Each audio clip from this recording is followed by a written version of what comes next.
गांव के मुखिया ने एक विशालकाय आदमखोर सुअर को पकड़ लिया। उसने पूरे गांव के लोगों को बुलाकर जश्न मनाया। लेकिन तभी एक तेज नजर वाले बूढ़े शिकारी ने कुछ गलत महसूस किया, क्योंकि इस जंगली सुअर का आकार बहुत छोटा था। ये बिल्कुल भी वह नहीं था जिसने कुछ दिन पहले पहाड़ पर लोगों को खाया था। इसलिए अपने अनुमान की पुष्टि करने के लिए उसने तुरंत खंजर से जंगली सुअर का पेट चीर दिया। जब उसने अंगों के अंदर बची हुई चीजें देखी, तब उसे पता चला कि यह जंगली सुअर आदमखोर सुअर के साथ खाना साझा कर रहा था। इसका मतलब यह जंगली सुअर निश्चित रूप से उस आदमखोर सुअर का साथी था।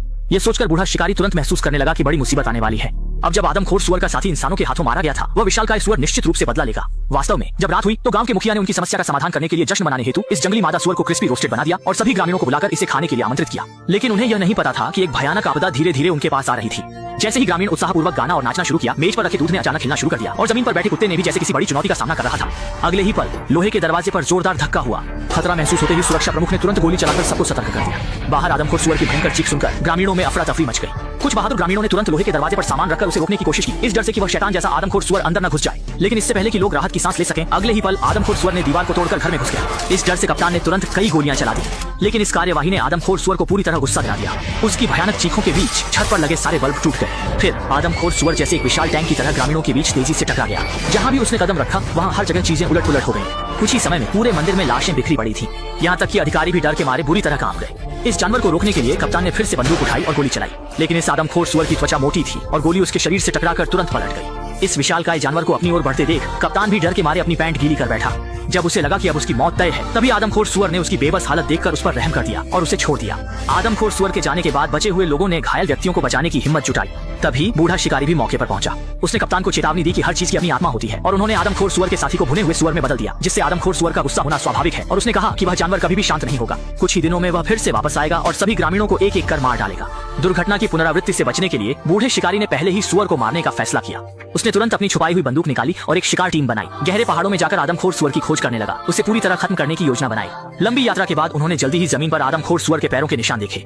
पैरों के निशान का पीछा करते हुए वे एक गुफा के सामने पहुंचे। स्पष्ट रूप से यह आदमखोर सुअर का निवास स्थान था। उस जानवर को बाहर आने और अंतिम लड़ाई लड़ने के लिए मजबूर करने के लिए कप्तान ने बिना कुछ कहे गुफा में आंसू गैस फेंकी। जब आदमखोर सुअर ने बाहर आने से इनकार कर दिया, तो बेचैन लोग हथियार लेकर गुफा में चले गए।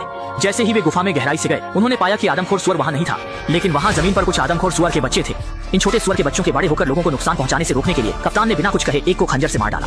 फिर उन्होंने एक सुअर के बच्चे को पैक करके बैग में डाल दिया। उसे वापस ले जाने और अध्ययन करने की तैयारी की। बाकी को पेट्रोल डालकर जला दिया। लेकिन उन्हें यह अंदाजा नहीं था कि सुअर के बच्चों की दर्द भरी चीखें भोजन की तलाश में आदमखोर सुअर द्वारा सुनी जाएंगी। जैसे ही लोग वहाँ से जाने की तैयारी कर रहे थे, अचानक बाहर आते ही उनका सामना वापस लौट रहे आदमखोर सुअर से हो गया।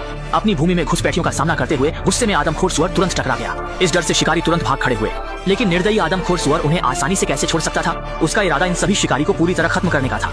देखकर कि पीछे का जानवर अभी भी उनका पीछा कर रहा था, गंभीर स्थिति में लोगों ने एक पाइपलाइन में घुसने का फैसला किया। लेकिन दुर्भाग्य से आखिरी साथी की पिटाई आदमखोर सुअर के नुकीले दांतों से उसके पिछवाड़े पर हो गई। तुरंत ही वह दर्द से जोर जोर से चिल्लाने लगा। सौभाग्य से यह पाइपलाइन संकीर्ण थी, जिसने आदमखोर सुअर को बाहर रोकने में मदद की। लोगों ने थोड़ी सी खतरे के साथ अपनी जान बचा ली, लेकिन जब आदमखोर सुअर अपने घर लौट आया तो उसने जमीन पर बुरी तरह मरे हुए बच्चों को देखा। वह तुरंत गुस्से में आ गया और उसने शिकारी को भारी कीमत चुकाने के लिए मजबूर करने का संकल्प किया। इसी बीच यहाँ शिकारी जंगल में जमीन पर सो रहे थे, लेकिन आधी रात को अचानक पास की चेतावनी ध्वनि बजने लगी। सतर्क कप्तान तुरंत बंदूक लेकर बाहर देखने गया, लेकिन उसने पाया कि यह केवल एक गुजरती हुई हिरन थी। कप्तान ने सोचा कि शायद उसने बहुत चिंता कर ली थी, लेकिन अगले ही पल उसे अपनी पीठ में ठंडक महसूस हुई।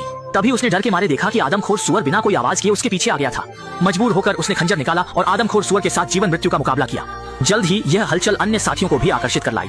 आने वाले बूढ़े शिकारी ने तुरंत गोली चला दी, लेकिन गोली गलत दिशा में चली गई और आदमखोर सुअर ने बूढ़े शिकारी को निशाना बनाया। यह दृश्य देखकर बूढ़े शिकारी ने तुरंत अपने हाथ में छतरी खोल दी, जिससे वह आदमखोर सुअर को पहले से बनाए गए जाल में फंसा सका। लेकिन यह जाल केवल थोड़े समय के लिए ही आदमखोर सुअर को रोक सकता था।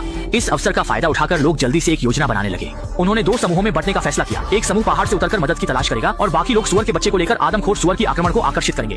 वास्तव में बच निकला आदमखोर सुअर तुरंत बच्चे की ओर बढ़ गया, लेकिन भागते समय दोनों का पैर फिसल गया और वे बिना किसी नियंत्रण के पहाड़ी से नीचे लुढ़क गए और गलती से एक गंदी नाली में गिर गए और आदमखोर सुअर भी उनके पीछे आ गया। ये देखकर दोनों ने चट्टान पर लेटकर मरने का नाटक किया। सौभाग्य से आदमखोर सुअर की दृष्टि अच्छी नहीं थी और उसने फिलहाल सामने के दो लोगों को नहीं देखा। लेकिन इसी समय एक विषैला सांप बाहर निकला और आदमखोर सुअर के साथ मुकाबला करने लगा। इस अवसर का लाभ उठाकर दोनों भागने लगे और आखिरकार एक सुरंग में पहुंच गए। सौभाग्य से यहाँ एक ट्रॉली थी। ये समझते हुए कि आदमखोर सुअर जल्द ही पीछे आ जाएगा, दोनों ने पूरी ताकत से ट्रॉली को हिलाना शुरू किया। वास्तव में अगले ही पल आदमखोर सुअर पीछा करते हुए आ गया। भयंकर रूप से आते हुए आदमखोर सुअर को देखकर दोनों ने पूरी शक्ति से लीवर को हिलाना शुरू किया। पटरियों का सहारा लेते हुए वे पूरी ताकत से आगे भागने लगे, लेकिन आदमखोर सुअर उन्हें कैसे छोड़ सकता था। और पटरियों का अंत एक परित्यक्त फैक्ट्री में होता था।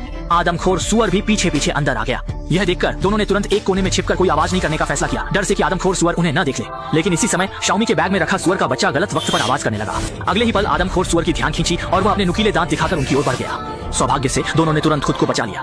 तभी उन्होंने देखा कि पास में एक सीढ़ी है। भागने में असमर्थ दो लोग सीढ़ियों के सहारे जोर लगाकर चढ़ते हुए मुश्किल से अपनी जान बचा सके, लेकिन मांसाहारी मकड़ा नीचे डटकर खड़ा था। एक बार नीचे जाने पर मौत निश्चित थी। तभी छोटी सुंदर ने मुड़कर देखा कि थोड़ी दूरी पर एक लिफ्ट है। ये देखकर उसे तुरंत एक उपाय सूझा। उसने योजना बनाई कि वह इस लिफ्ट का उपयोग करके एक जाल बनाएगा, लेकिन इसके लिए दोनों लोगों का सहयोग आवश्यक था। ये कहते हुए छोटी सुंदर ने छोटा सुअर का बच्चा बड़ी पहाड़ी को दे दिया और उससे कहा कि वह मांस खाने वाले मकड़े को लिफ्ट के नीचे लुभाए। हालांकि यह तरीका बहुत खतरनाक था, लेकिन अब बड़ी पहाड़ी के पास जोखिम उठाने के अलावा कोई चारा नहीं था। जैसे ही वह पाइप के सहारे धीरे धीरे नीचे फिसला, जल्द ही मांस खाने वाले मकड़े का ध्यान उसकी ओर गया। मांस खाने वाले मकड़े को बिल्कुल पास देखकर दाशान ने तुरंत सुअर के बच्चे को लिफ्ट के नीचे फेंक दिया और तुरंत ही वह एक तरफ हट गया। मांस खाने वाला मकड़ा पहले वहां के इंसान को खत्म करना चाहता था, लेकिन लिफ्ट के अंदर रोते हुए बच्चों को देखकर वह बेधड़क अंदर चला गया। जब बड़ी पहाड़ी ने देखा कि वह आखिरकार जाल में फंस गया है, तो उसने तुरंत लोहे का दरवाजा बंद कर दिया। ऊपर की तरफ छोटी सुंदरी ने तुरंत लिफ्ट का स्विच मोड़ दिया। लिफ्ट के तेजी से नीचे गिरने के साथ ही उसने इस खतरनाक मांस खाने वाले सुअर को सफलतापूर्वक दबा दिया। बेचारी छोटे सुअर के बच्चे को देखकर दयालु छोटी सुंदर ने तुरंत उसे बचा लिया। दुनिया को फिर से मांस खाने वाले सुअर से बचाने के लिए बड़ी पहाड़ी ने विस्फोटक जलाकर मांस खाने वाले सुअर के पास फेंक दिया। जैसे ही विस्फोट की आवाज हुई, यह मांस खाने वाला सुअर भी आखिरकार राख में बदल गया। यह सोचकर कि यह मामला यहीं समाप्त हो जाएगा, कोई भी नहीं सोच सकता था कि वह जीवित बचा मांस खाने वाले सुअर का बच्चा किसी ने वापस पहाड़ी की गहराई में छोड़ दिया। अब उसकी आंखें भी धीरे धीरे तीखी हो गईं। उसके मन में नफरत का बीज अंकुरित होने लगा। मुझे विश्वास है कि बहुत समय नहीं लगेगा, वह भी अगला मांस खाने वाला सुअर बन जाएगा और इसी के साथ फिल्म का अंत हो गया।